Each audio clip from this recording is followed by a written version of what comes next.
Yeah, good morning, everyone. Sorry for this delay.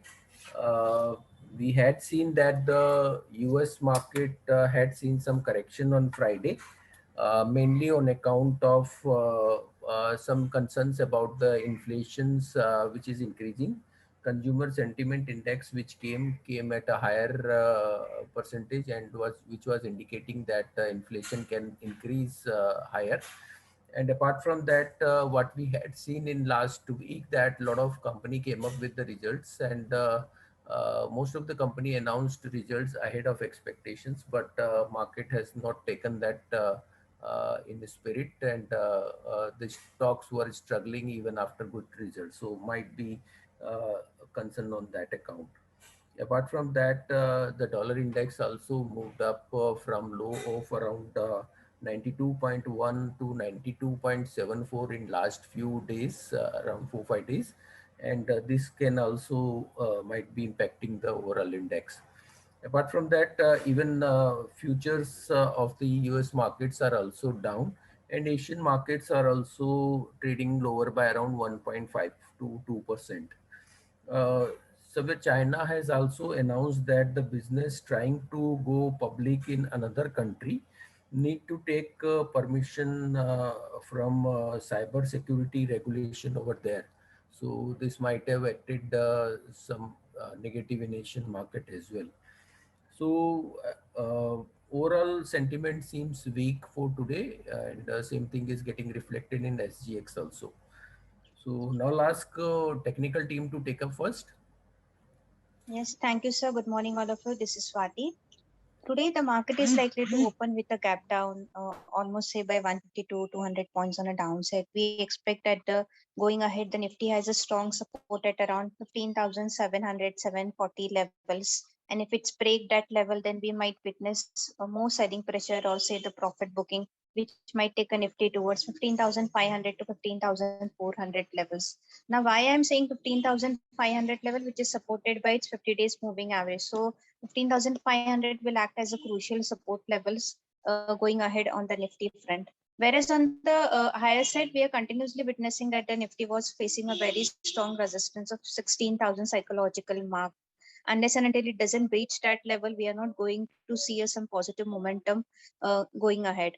So as of now, the currently 15,900 will be the crucial resistance level for the Nifty. If it's break that level, then only we can see some positive momentums. But at the current level, we believe that the overall view on the Nifty will be remain cautious. We might witness some profit booking sessions in the coming 1 to 2 trading session, and it will be a buy on dips market. If the market sustains at 15,500 or 600 level, then one can definitely initiate a fresh long positions, but not at the current levels. On the bank Nifty front, for the today intraday purpose, 36,100 will be the crucial, 36,000 will act as a crucial resistance zone. Any move about that level, then only we can expect some positive momentum toward 36,300.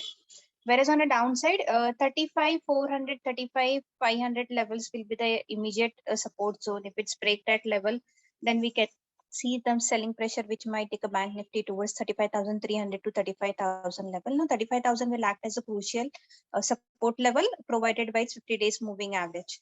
So I believe that both the indices might touch its 50-day moving average. Then we can see some positive momentums. But at the current level, definitely profit bookings can be seen on both the indices. On the Nifty finance front, 16,870 will be the first support zone. If it's break that level, then 16,700, 16,600 levels can be seen. Whereas on higher side, 16,950 will be the first resistance zone on the Nifty finance. Any break of that level, then only we can see some positive momentums towards 17,040 to 17,100 levels. Since it's a gap down opening market, let the market settle down at the support level, then we will initiate the calls. But at the current levels, I'm not suggesting any short calls. But those who are looking for any sell side, from the last 2 days, I'm continuously emphasizing on the auto packs. So among the auto packs, Bajaj Auto really looks very weak at the current levels. It is on the verge of giving the breakdown of 100 DMA. So one can go for a short into the Bajaj Auto at the current level as well. Downside, and we are looking for a target of 3870 to 3850 levels. Whereas on the high side, one can keep a stop loss of 3960.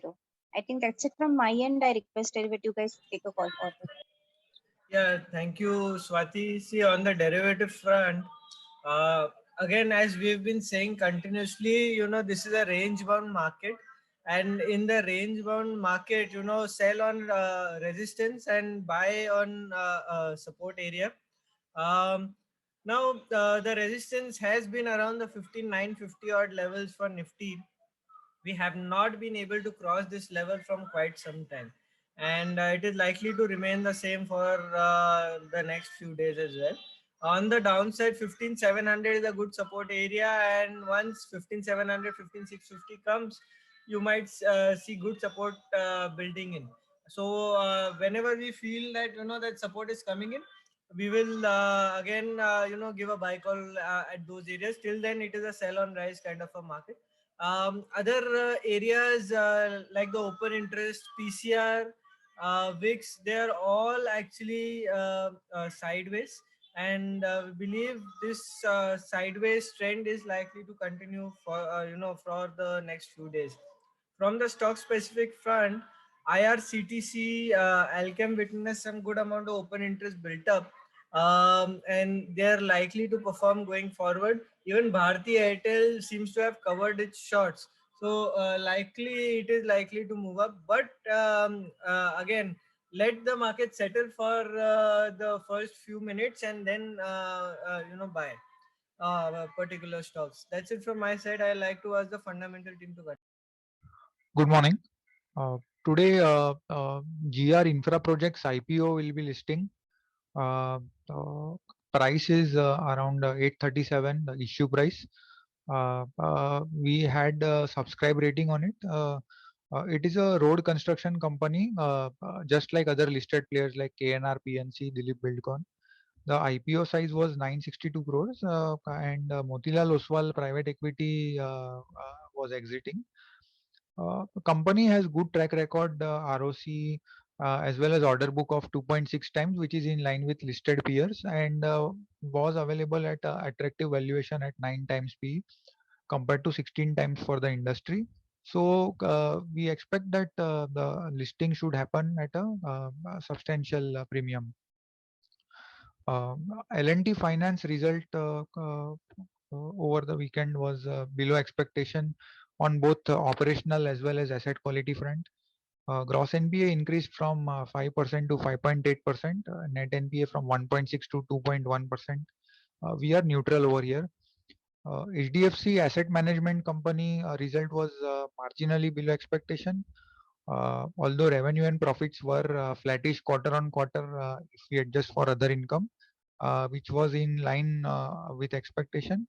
But the company continued to lose market share by around 40 basis points quarter on quarter. Now, this has been the trend since last few quarters, where both debt and equity mutual funds are losing market share every quarter.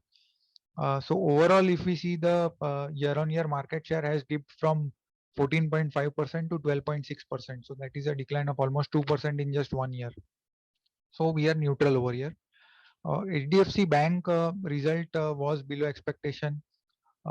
Net interest margins continued to decline for second quarter in a row to 4.1% from the historical average of around 4.3, 4.4%. This was because of mix change towards wholesale loans, which are growing much faster than the retail loans, and also due to interest reversals because of higher slippages.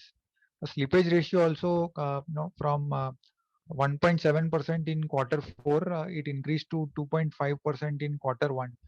This is one of the highest we have seen in last many years.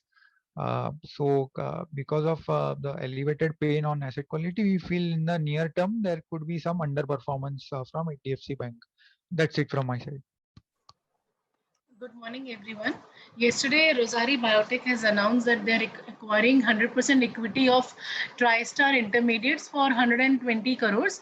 76% of the stake would be acquired on closure of the transaction, and the balance 24% would be done over 3 years. Rosari plans to fund the acquisition through internal accruals. TriStar Intermediate is one of the prominent companies in India in the field of preservatives, aroma chemicals, and home and personal care additive. So that is a supplement business to the Rosari's existing business. This is the second acquisition in the recent history of the company where they have acquired and utilized their IPO and QIP funds with this. TriStar had a sales of 110 crores with a bit of 15.6 crores. So this works out to be almost 1.1 times uh, sales, EV to sales. So this is a positive development for Rosari Biotech, as the valuation at what it has done is looks fair. Uh, Clean Science is listing today. The IPO price was 900 per share. We had recommended subscribe on this. It manufactures functionally critical specialty chemicals such as performance chemicals, pharmaceutical intermediates, and FMCG chemicals. It is among the few companies globally focused entirely on developing newer technologies using in-house catalyst process, and that is why their margins are the best in the industry. The company had grown at a CAGR of 29% over FY18 to 21, and the margins are also improved from 30% in FY18 to 50% in FY21, which I like said is the one of the best in the peer group. And the management believed that there were no one time in this margins and likely to continue in future. At the upper band of 900, the PE was around 48 times FY21 earnings. However, the we expect the listing to get substantial premium and likely to this is likely to list around 14 to 1500 range. Thank you. Good morning, everyone. L&T Infotech had its call on Friday, although the result was already out on Thursday. Herein, management is confident of achieving double-digit growth and being in the leadership quadrant in FY22. And PAT margin is also expected to be in the range of 14 to 15%. With this, long-term outlook is positive for the company. Other than this, Den Network has posted its result. The company had posted decline set of numbers for the quarter, wherein revenue from operations came at 302 crores, which is down 7.2% Q on Q. EBITDA margin has also declined. However, PAT was higher, which was majorly due to lower depreciation. Share is trading at 14.6 times TTM EPS. Thank you.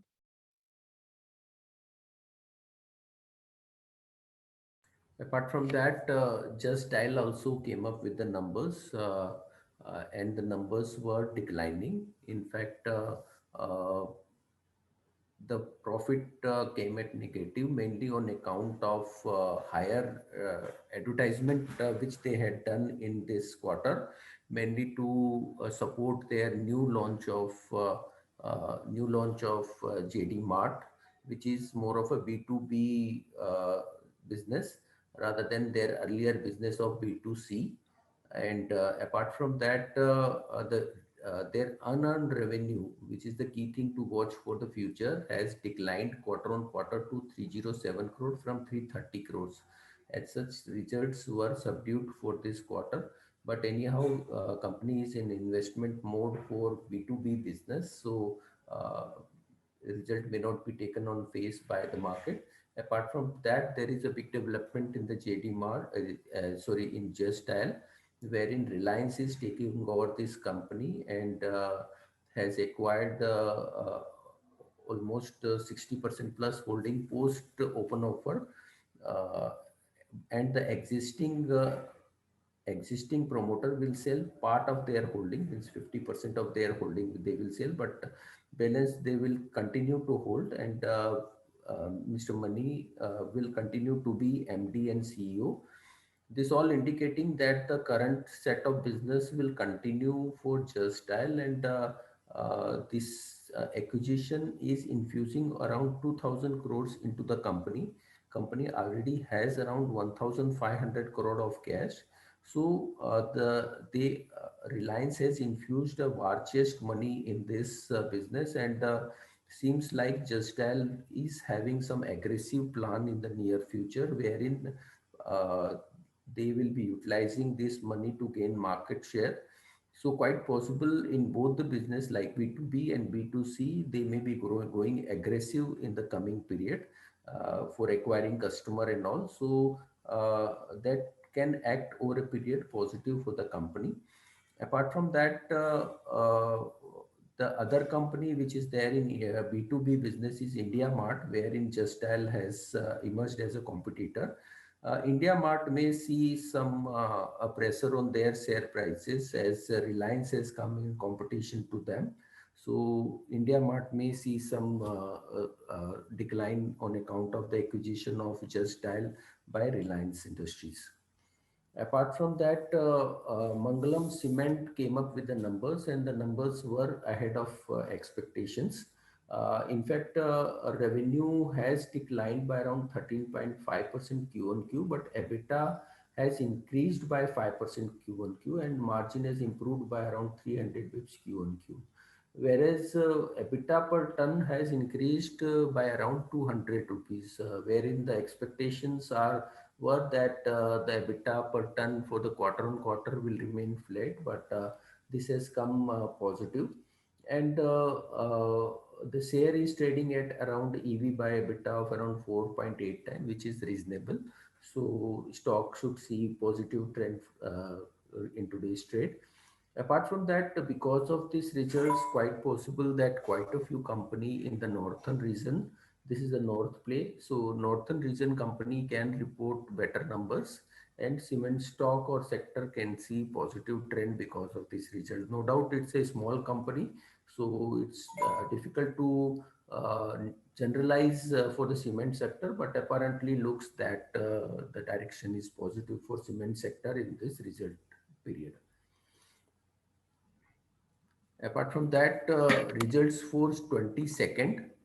22nd, we have quite a few numbers of results. I'll take major one. Bajaj Auto will be coming up with the numbers, and numbers are likely to show some declining trend, wherein Q on Q revenue is likely to decline by 14%, mainly driven by volume, which is already known to the market. Key thing is the margin. Margins are expected to show some decline quarter on quarter from 17.7% to 16.3%. Apart from that, Biocon is likely to report numbers. Numbers are likely to show some positive trend, wherein revenues are likely to increase by around 13% year on year, and margins are likely to remain flattish for year on year and may see some positive trend quarter on quarter from around 23.7 to 24.2. Then Heidelberg Cement is likely to report number. The expectations are that the Q on Q there will be margin decline, but what we had seen that the Mangalam has reported good numbers. So quite possible the expectations of lower numbers for the Heidelberg may not come. Then Hindustan Unilever is likely to report number, and here again the results are likely to show improvement. Revenue volume growth is expected at around 8.6% against last year 4%. March quarter had a lower base and saw a volume growth of 31%. Apart from that, EBITDA margin quarter on quarter is also likely to improve by around 140 bips, and also from year on year perspective around 80 bips. So overall result seems positive. Then Ultratech is likely to report numbers, and here again the result is likely to be positive. Just a second. Yeah, volume is likely to decline by around 20% quarter on quarter, whereas EBITDA margins are likely to remain flat quarter on quarter. So more of a stable type of number, which is likely to be reported by Ultratech. Then Hindustan Zinc is likely to report numbers, and here volume has increased by around volume has declined by around 7.8% quarter on quarter, but realization zinc LME has increased by around 6%. So overall revenue is likely to decline by around 6%, and margin is likely to be marginally lower as compared to last quarter, mainly on account of lower volume.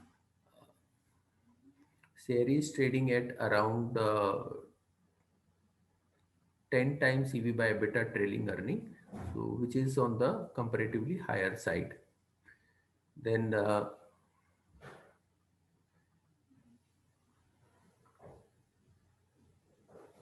India Mart is likely to report numbers, and numbers are likely to show flattish trend as compared to last quarter, but the stock will be seeing some competition from Reliance owned Just Dial, so may see some pressure in today's trade. Then Sterlite Technology is likely to report number. Generally, Q1 is a weak quarter or soft quarter for them. So as such, the result is likely to be softer for this quarter. Then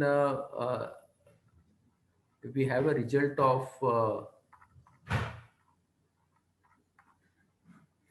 Canfin Home is likely to report number, and Q4 saw increase in gross NPA because of the end of moratorium, and Q1 may see lower collection on account of lockdown, and valuations is on the upper end.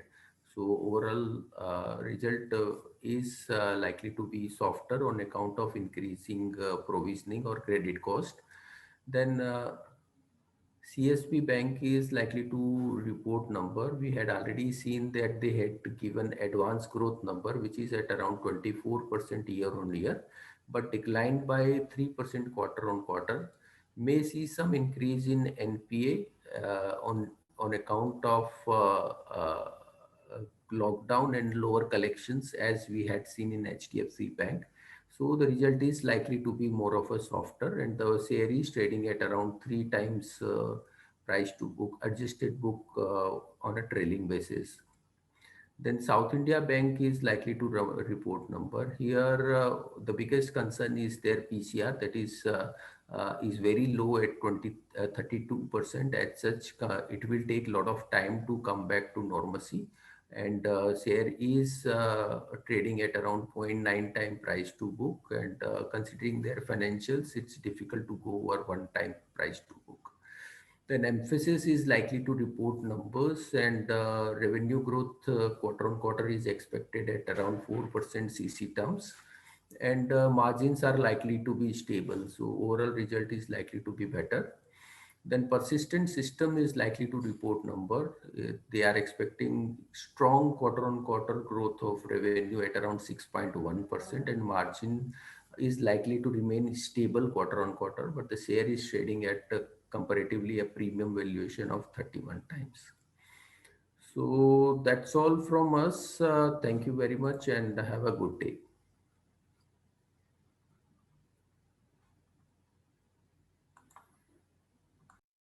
Subscribe to our YouTube channel for in-depth interviews of India Inc. and press the bell icon so that you do not miss our updates.